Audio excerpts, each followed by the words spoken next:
we have the right to inhabit our land, to use our land. Our culture is about sustaining that relationship with the plants, the animals, in a forest.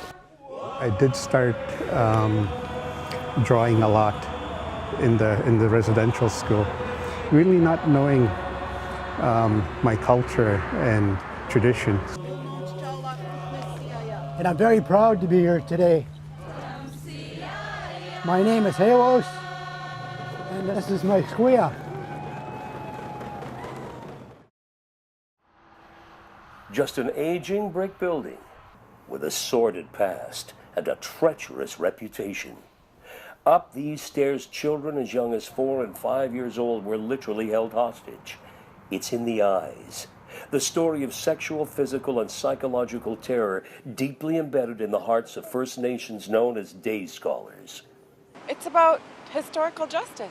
It's about doing what's right to wrong something that's been done, and it's in the past. It's carried through for generation after generation of people.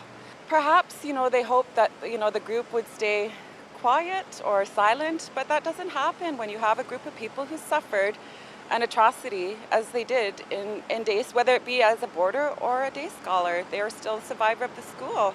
And I think that they simply maybe just hope that this group of people would be silenced.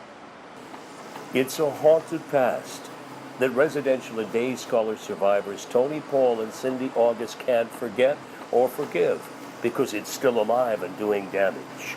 For the future health of the nation, it's very important, because what happened in the residential school with the residents and the day scholars, it's going to carry on intergenerational. So that really needs to be healed within all of us, starting right from our elders and right up to our children right now. I feel totally exhausted in the end of the day, sitting and listening to Canada putting down our Native people, when all we're here for is for justice, for healing, so that our kids could carry on a healthier and better lives, instead of it being passed down more and more into the generations without our healing. Shishalh counselor Gary Feschuk himself suffered abuse from a residential school survivor, and he continues to lead the battle for justice. When Canada said that they're going to fight this vigorously, well, to me, when they have to stop talking reconciliation if they just want to fight.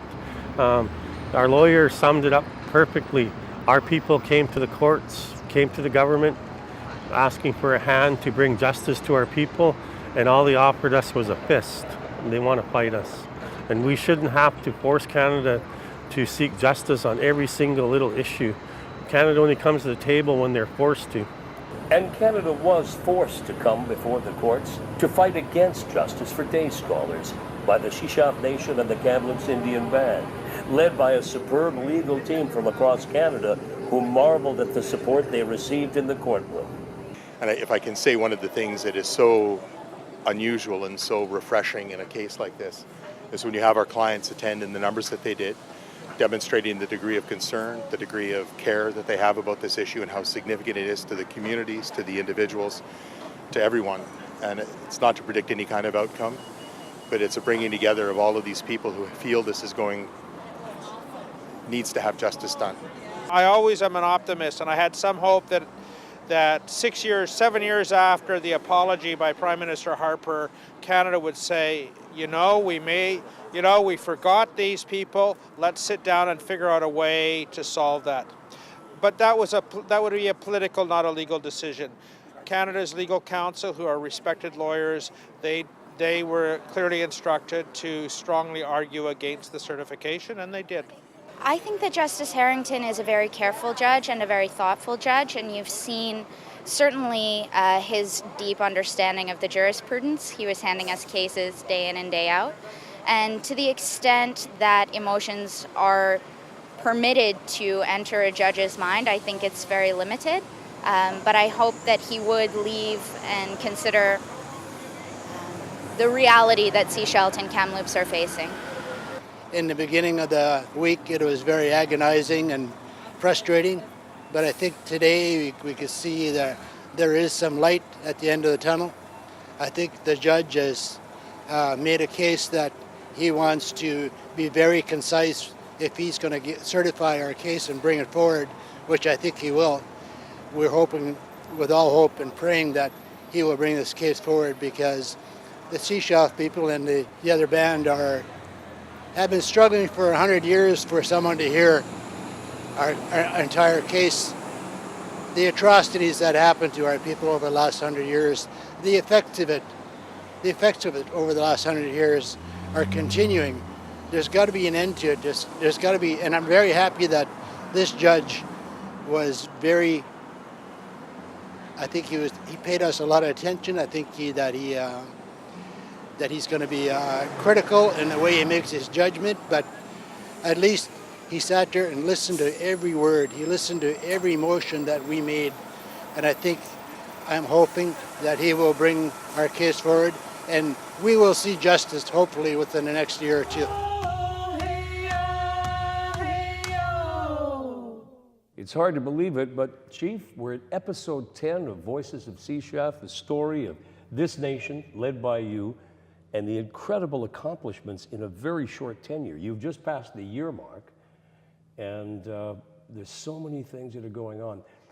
I think one of the big ones, and I would like to have you share that with me and the audience, was what happened last week, starting April 13th, Monday, was the Day Scholar hearings. And I wonder if you could maybe explain to people, why is that case so important? Why does this nation support it as strongly as they do?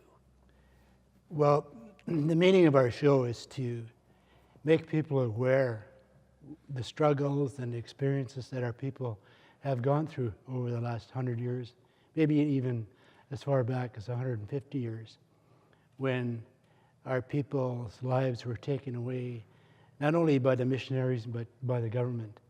And in their purpose, they placed our children in residential schools. They were taken away from their villages, they were taken away from their families, and placed into these places of residence, what they call residential schools. And the purpose of uncovering that is, the mandate of the government at that time was to take away our language so that we would lose our culture. And they knew that because they practiced that in other countries and other parts of the world. And the reason for their efforts was because they seen how valuable our land was. They seen how valuable the resources were in our territory. I mean, there was trillions and trillions of dollars of timber and other resources in our territory. So one of the things they accomplished was to take our people out of their villages and amalgamate them here at Shishalh. And that was done for a purpose.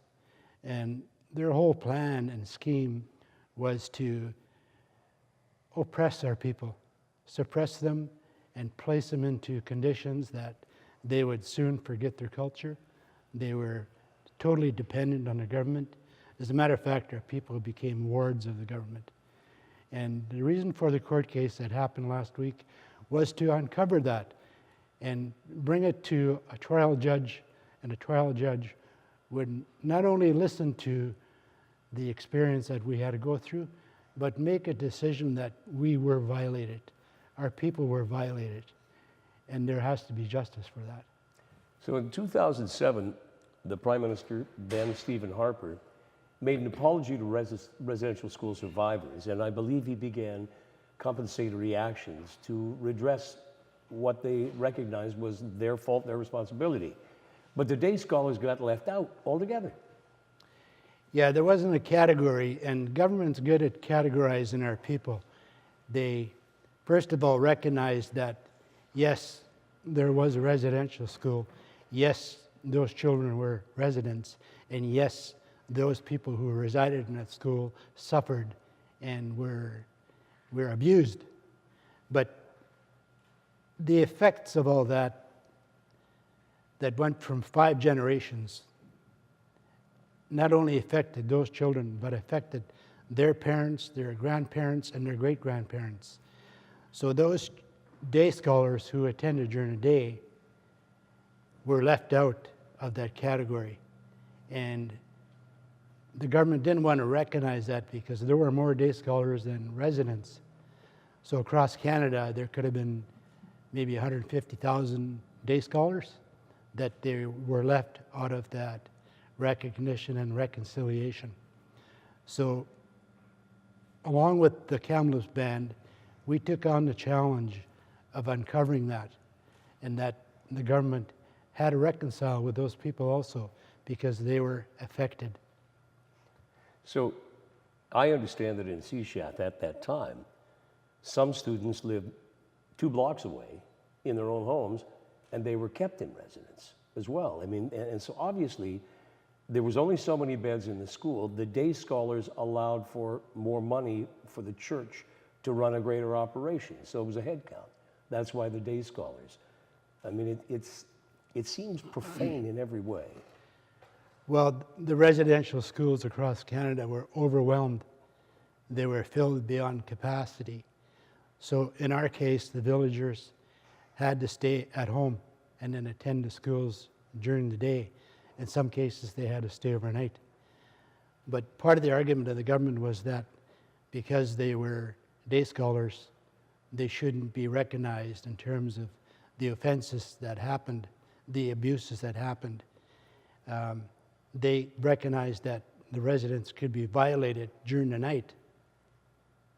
But then, how long does a child, and what does it take to violate a child? Does it take a night or a day, or does it take 5 minutes? Yeah. And that was the argument. So essentially what Stephen Harper said is we recognized that if they stayed overnight, they were tortured, there were atrocities, but it was okay to torture them during the day as long as they went home. Exactly.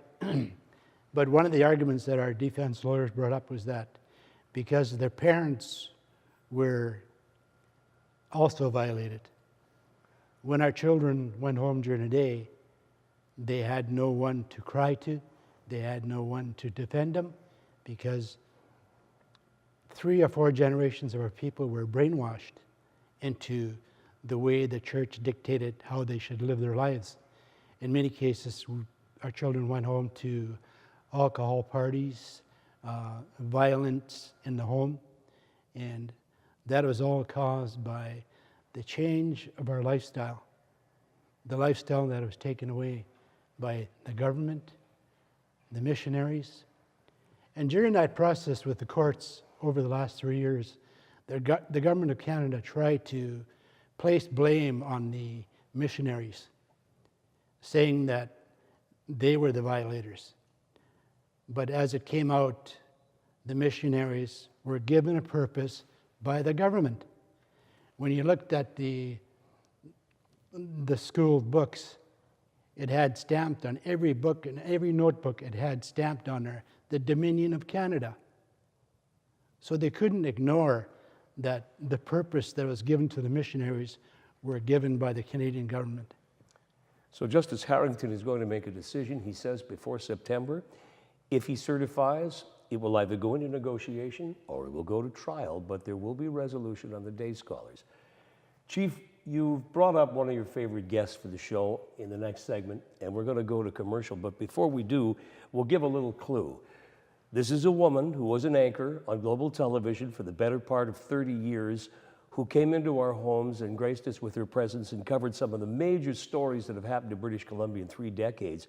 And we're going to meet Deborra Hope after the break, Chief. Excellent.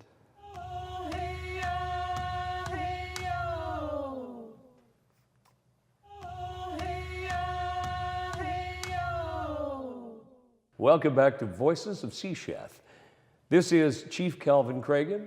I am his announcer, and I'm proud to tell you he is the only chief in Canadian history to host his own political talk show on television. So he's a pioneer in every way.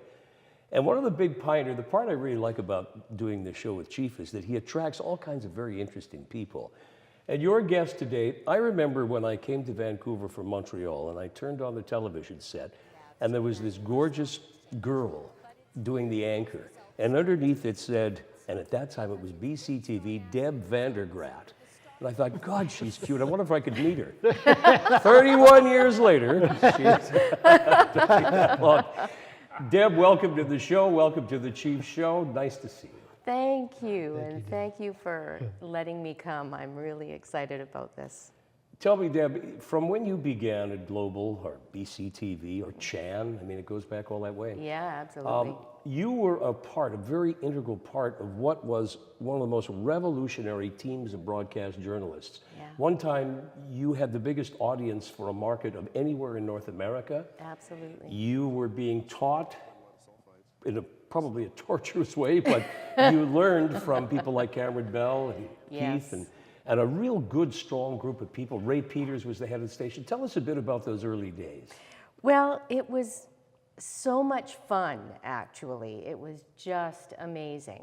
And we had all kinds of people who had so much expertise.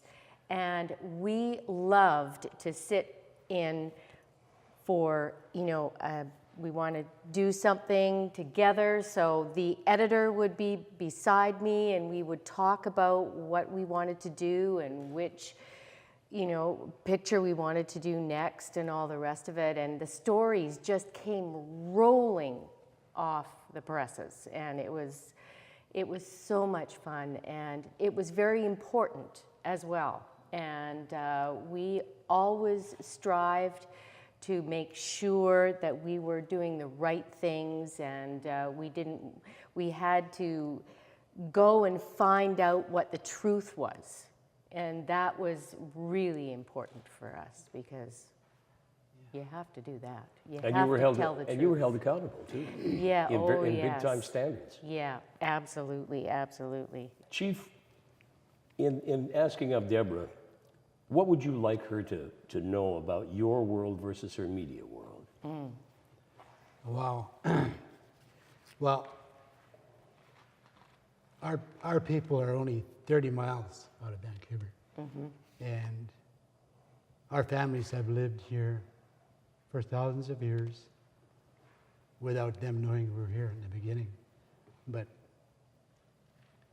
the house that you sit in represents the 4 tribes that existed and occupied the land that you're sitting on. And this is a place where we meet and greet and do all the functions that we have to do in our territory.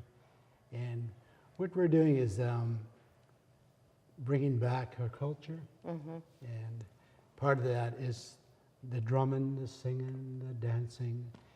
But what I'm doing here as a leader today on this whole new television show is like what you just said a minute ago, bringing out the truth. Yes. Bringing out the truth of what caused us to be here. And we're not only making people aware, we're educating people of who we are, and we're still here. And we're building. Our community is being rebuilt on every level. And these are the reasons why we invite such honored guests like yourself, and I'm so proud that I was able to introduce you to my people, because all my life I've been watching you as a young man, and I remember 1982. Like it was yesterday. But your people are strong, very strong, and I feel that. I feel that today, and I felt that when you talked to me first. And I think that we are all able to do what we can. And we can, if we love something, then we have to keep going and making sure that it works for everybody. And, nobody can stop anybody in their path of righteousness. I'm happy that you said that, because the background of our people has always been independence. Before becoming a European, we were very strong, very proud, and very independent. And our people survived in this harsh country because we were strong. We took care of the elements that were in our land. We took care of one another, and that was the way of life. And we had to do that to survive. So yes, our people were strong. and the strength of our people are coming back. They're returning. Our younger children are now speaking our language again, and one of our teachers is here this evening, one of our elders, and I'm very happy that he's here, because our children are now bringing back the culture, the drumming, the singing, the language, and it's even in our schools. And I'm happy that the mayor's here today, because he can qualify that we're coexisting. We're in the village, we're in the community, we're in the schools, and we're sharing everything that our people had in the past. And I'm very happy that you're here to share all of this with us today. Well, thank you, Chief. I'm honored to be here. Thank you. Really, thank you so much. It's So wonderful. you had, Deb, ever the newswoman. Yes. You dug up a neighbor who was a trustee with a little factoid that's kind of interesting. And as a matter of fact, her name is Holly Butterfield, and she's a neighbor of mine. And I was talking about the coming visit to see you. And she said, you know, Aboriginal children should get just as much what everybody else wants to do. And so she came up with the Aboriginal Enhancement Agreement. And she knows all about this, and I could actually get you and her together if you want to sometime. That would be lovely. And they're saying that if you have post-secondary partnerships, there might be reduced fees for people going into university, and it might even be free. So I think that's pretty important. And so I just wanted, you know, to tell you that, because Holly she's been doing this for a long time, and she was really pleased to help. It's perfect. Yeah. Great information. That's good information. Yeah. We have to go to break, as is our wont. When we come back, we're going to talk to Deb about the broadcast industry and how First Nations young boys and girls, do they want to go into that industry? She's going to recommend, she's going to tell you what she knows about the opportunities for work, for jobs, for careers, when we return with Deborah Hope.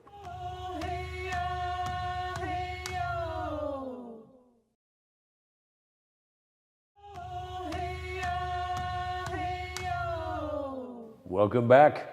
We're closing out episode 10 of Voices of Shishalh. Of course, the chief, the host of the show, and his distinguished guest, Deborah Hope. And I think probably, Chief, when you talk to the community, either number one or number two of their requests are jobs. And maybe you could address that with Deborah and see, what is the industry like, the broadcast, the media now, for young First Nations? Well, the opportunities that are now available to our younger people is we're building numerous opportunities for them, and what we're doing is building capacity. And because we're recognized as a government, we have to understand and find the way that we've got to build capacity so that the younger people can take on the roles that they need to take, the responsibilities that they need to take. So, and part of that is that we're trying with every effort to educate our young people so that they can step in and replace old chiefs like this one and become great leaders. I was just sharing with Debbie that we have a young lady coming back home this summer, and she's coming home with a master's and a bachelor's degree in business and economics. Wow. We have 2 young men that are just past the bar, and they're coming home this summer too. The government, our band, will take these young people, and we're going to bring them into our government so that they can start learning and getting experience of how to run a government. And what we call that is not only capacity building, but they'll be shadowing leaders in the band. They'll be learning to and understand the way we governed. And the way we govern has a lot to say in terms of our culture. So it's a different dimension rather than if you look at the federal government or the provincial government, we govern in a different capacity, in a different manner. Mm-hmm. Yeah. So how do we get people for young First Nations into broadcast? Is that a career you would enter again? Would you recommend to young First Nations children, kids, students? Absolutely. Really? If you love it. And I really do believe that, because it's so interesting, it's very exciting, and you can make something out of nothing. And it's your own thing, and that's what you want to do. You want it in your own heart. That's where it has to be. And in terms of disciplining democracy, a media should be the opposition. Because the media is on every night. The Prime Minister could get media time. The NDP or whatever, the Liberals, are really very much confined to the question period. So the media becomes the voice of the people. And if First Nations want to be able to get a greater understanding of their world, they almost have to go into the media to tell their story. That's why this show exists. Yes, and get in there, because we need to have more and more people. We don't see many stories of First Nations on Global, CTV, CBC, and APTN is very much a starved network. So this is you're involved in the Chiefs pioneering, and you see an industry that these kids can make money at and have a career. Absolutely. You have to do it. You really do, especially if you love it. Yeah. So telling stories can still be a living. Absolutely. There it is, Chief, in a nutshell. Deborah, thank you for coming all the way from Anmore to Shishalh in order to be in the Longhouse with the Chief. I am very, very honored to be here. Thank you so much, Chief. Thank you, Debbie. Chief, we always throw to you for the last word because, of course, you are the wizard. This is Hogwarts, and you're looking at Dumbledore and his words. That's always my analogy. Working with and for the Chief has been the highlight of my career. And I always enjoy this segment of the show because he always comes up with something that's quite unexpected and that sticks with me that we do the next one. So, Chief, I put you on the spot. Something pithy, please. Well, again, I want to take the words that Debbie left with us. You have to love what you do, and you have to have a kind of a background and a love of what you do. I love being a leader. I love being on the show.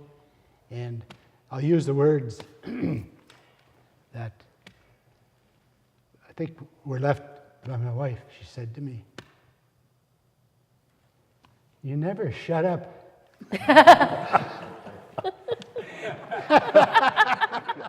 Thank you, Chief. Thank you, Deborah. Thanks, everybody. We'll see you on episode 11 of Voices of Chief Chat.